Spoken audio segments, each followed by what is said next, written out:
10 প্রধান শিক্ষিকা হিসেবে। 6 বছর এই পদে আসা থেকে আমি অনেক কিছু শিখেছি, জেনেছি এবং তার সাথে সাথে স্কুল চালানোর বিষয়ে যা জ্ঞান অর্জন করেছি সেটা আমার মনে হয়েছে অনেক মানুষের সাহায্য না পেলে আমি এগোতে পারতাম না। প্রতিনিয়ত আমাকে সাহায্য করেছে অনেক মানুষ। আমার কলিগসরা, আমার দিদিমণিরা প্রতিদিন বিভিন্নভাবে আমাকে সাহায্য করেছে যাতে আমরা সবাই মিলে অত্যন্ত সুন্দর সুষ্ঠুভাবে একটা বিদ্যালয়কে পরিচালনা করতে পারি। তার সাথে সাথে বলি, আমার মনে হয়েছে যে অনেক মানুষ যারা আমাকে সাহায্য করেছেন বা প্রতিনিয়ত আমাদের মতো নতুন যারা হেডমাস্টার হেডমিস্ট্রেস হয়েছেন তাদেরকে সাহায্য করেছেন বা ভবিষ্যৎ প্রজন্মের যারা আসবেন তাদেরকেও সাহায্য করতে পারেন, সেরকম মানুষদের জ্ঞান আমরা যদি পেতে পারি তাহলে বিশাল ব্যাপার হয়। আমি সাহায্য পেয়েছি যাদের কাছ থেকে, তাদের সাথে একটা ছোট্ট উদ্যোগে আমি নেমেছি। আমার এই ছোট্ট শর্মিলার আসরেতে আমরা তাই জন্যে একের পর এক আলোচনায় থাকব কিছু কিছু মানুষের সাথে। আমাদের হেডমিস্ট্রেস যারা এক এক করে রিটায়ার করেছেন তাদের অনেকেই আমার বন্ধু। অনেক কিছু আমি তাদের থেকে শিখতে পারি, জানতে পারি এবং সাহায্য পাই। আমার মনে হয়েছে এই সাহায্যের হাতটা সারা পশ্চিমবাংলায় যারা আছে তাদের সকলের কাছে পৌঁছক। যেভাবে তারা আমাকে অ্যাডভাইস করেন, যেভাবে আমার কোনো অসুবিধা হলে তাদের কাছে কিছু জানতে পারি, তা সবাই জানো। তাই আমার এই ছোট্ট প্রয়াস, আমরা যেটা ইউটিউবের মাধ্যমে আমি চাইবো অনেকেই দেখুন, জানুন এবং তার থেকে যদি কোনো সাহায্য হয় তাহলে সেটা পান। সেই ছোট্ট জিনিসটাকে আমি নাম দিয়েছি আমার প্রয়াসটাকে শর্মিলার আসরে। এই আসরেতে আমরা সপ্তাহে একজন করে হেডমিস্ট্রেস বা হেডমাস্টার স্যারদেরকে পাবো যারা রিটায়ার করেছেন কিন্তু তাদের অগাধ ভান্ডার জ্ঞানের, তাদের স্কুল পরিচালনা করার একটা বিশাল অভিজ্ঞতা তারা নিয়ে আসবেন এই আসরে। আমাদের প্রথম দিনের অতিথিকে দিয়েই আমরা শুরু করব আজকের আসরটা, আর এরপর বিভিন্ন আসরেতে প্রত্যেক সপ্তাহে একজন করে আমরা হেডমাস্টার বা হেডমিস্ট্রেস যারা রিটায়ার করেছেন তাদেরকেও নিয়ে আসব। ধন্যবাদ।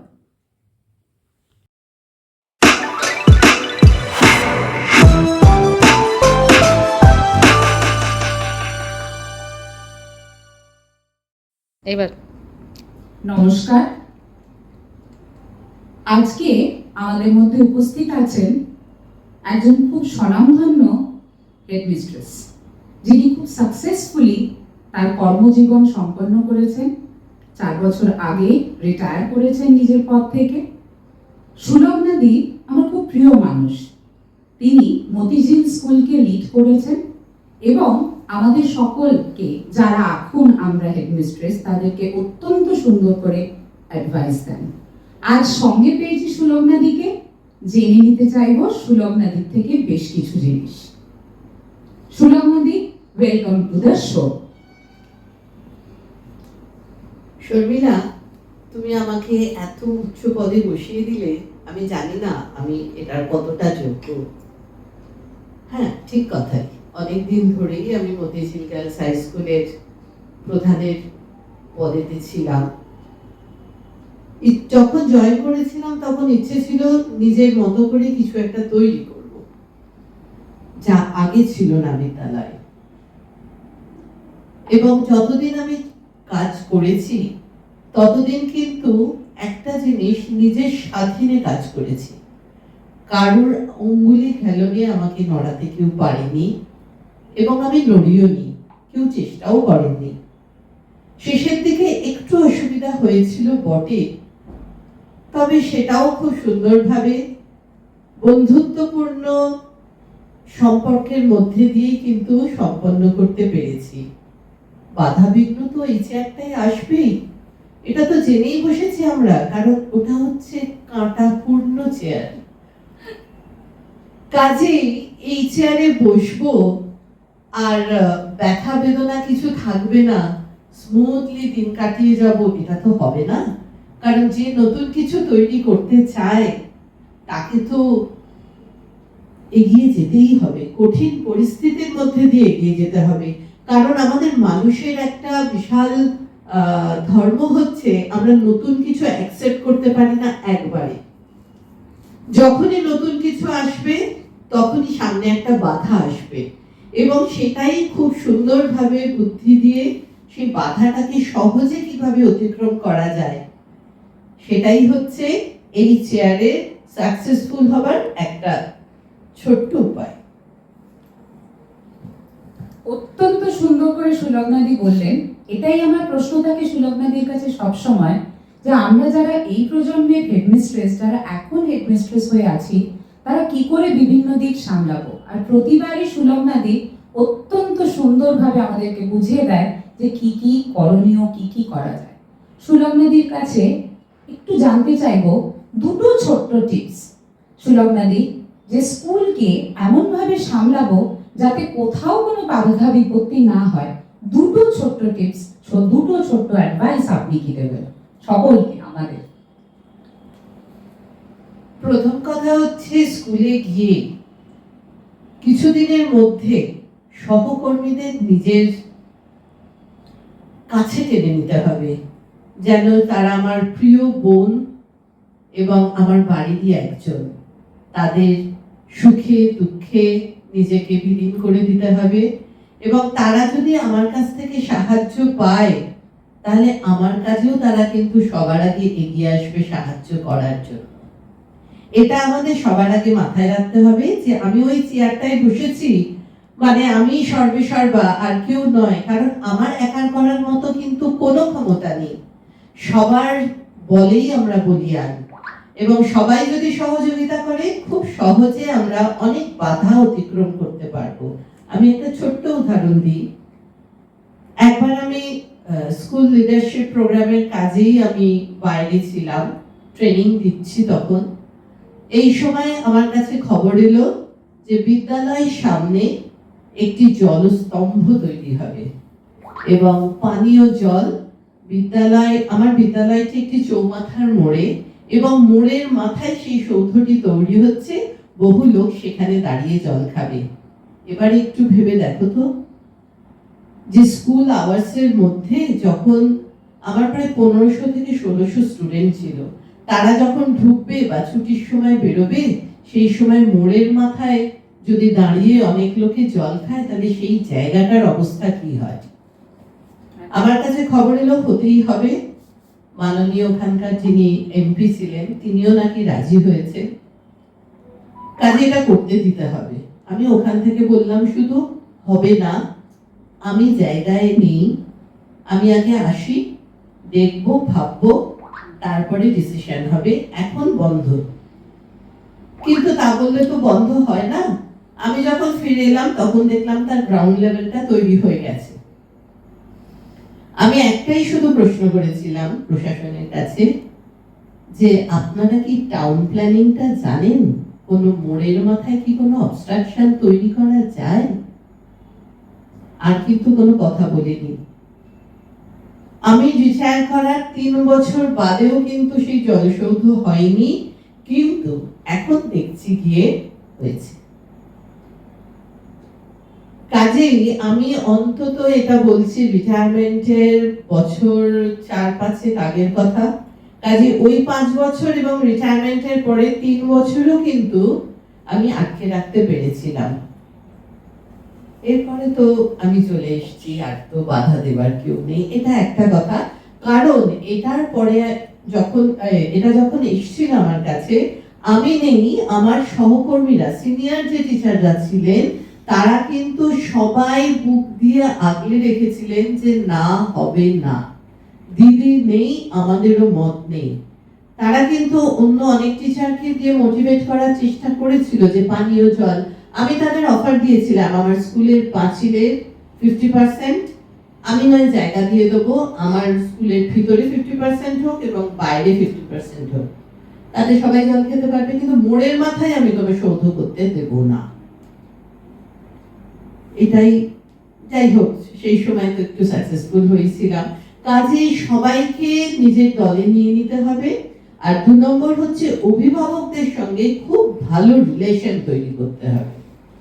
যখন যে অভিভাবক যে অবস্থায় আপনার কাছে সাহায্যের জন্য আসুক, তাকে আগে সামনে বসিয়ে ঠান্ডা মাথায় কাউন্সেলিং করে তাকে গুরুত্ব দিয়ে বলতে হবে আপনি যা ভাবছেন সেটাই ঠিক, তারপরে কিভাবে সেটা ঘোরাতে হবে সেটা তো আমাদের ব্যাপার।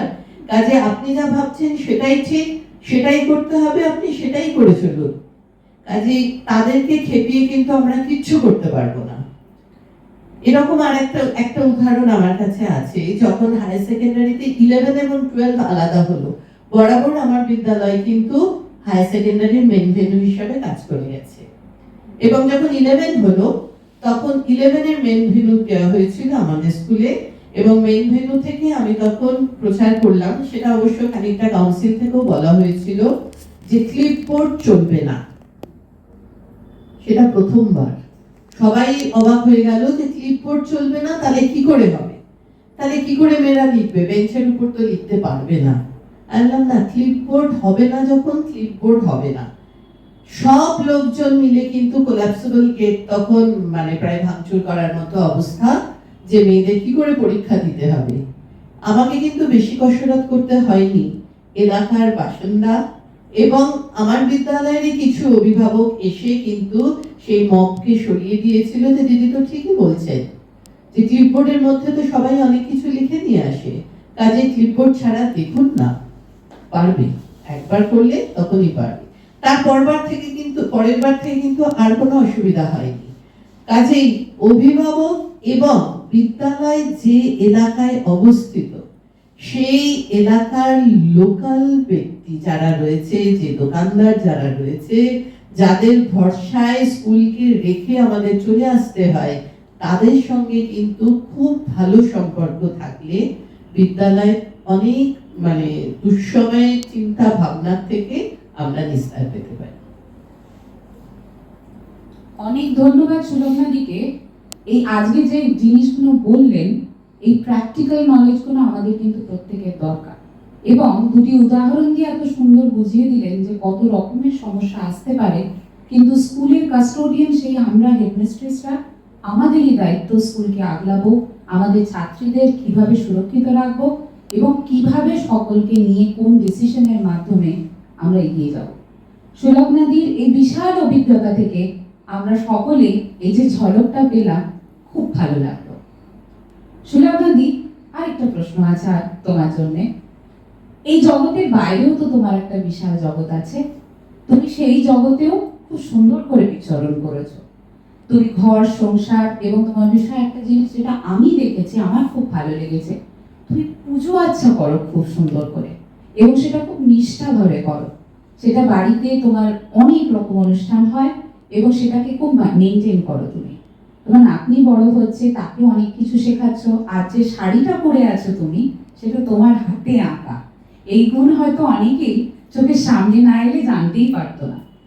এই যে অত্যন্ত সুন্দরভাবে বিভিন্ন জিনিস করেছো, তার জন্যে তুমি হাসি খুশি থেকে এই মিষ্টি হাসিটা মেনটেন করে তুমি সবসময় রাখতে পেরেছো। এই টিপসটা কি দেবে যে স্কুলের বাইরেও যে জগৎটা আছে, সেখানে কি করে নিজেদেরকে আমরা সামলে রাখবো? দেখো, এটা বললে একটা মানে মজার কথাই মনে পড়ে গেল, যে স্কুলের বাইরে বলতো আমরা কতটুকুনি সময় পাই, স্কুলের বাইরে আমাদের সময়টা কতটুকুনি। সেই জন্য তোমার যা নান্দনিক যা গুণগুলি রয়েছে, সেগুলোকে তুমি পারো নাকি স্কুলের মধ্যে নিয়ে আসার জন্য? এইটার জন্য কিন্তু আমি স্কুলেরই কমিটির পারমিশন নিয়ে একজন আর্ট টিচারকে অ্যাপয়েন্ট করেছিলাম। সব ক্লাসে মানে একদম 5 to 12 অবধি বাট মেয়েদেরকে আঁকা শেখাতেন, এবং মেয়েরা ভাবতে পারবে না, স্কুলের যে একটাই পুজো যেটা আমরা বড় করে করতে পারি, সরস্বতী পুজো, সেইখানে মেয়েরা প্যান্ডেলকে সাজাতো কিন্তু তাদের সারা বছরের তৈরি করা জিনিস দিয়ে, তাদের ছবি দিয়ে, কত রকম ভাবে। আমাদের যিনি আর্ট টিচার ছিলেন, শিল্পী দি, তিনি একজন ভালো আর্টিস্টও ছিলেন।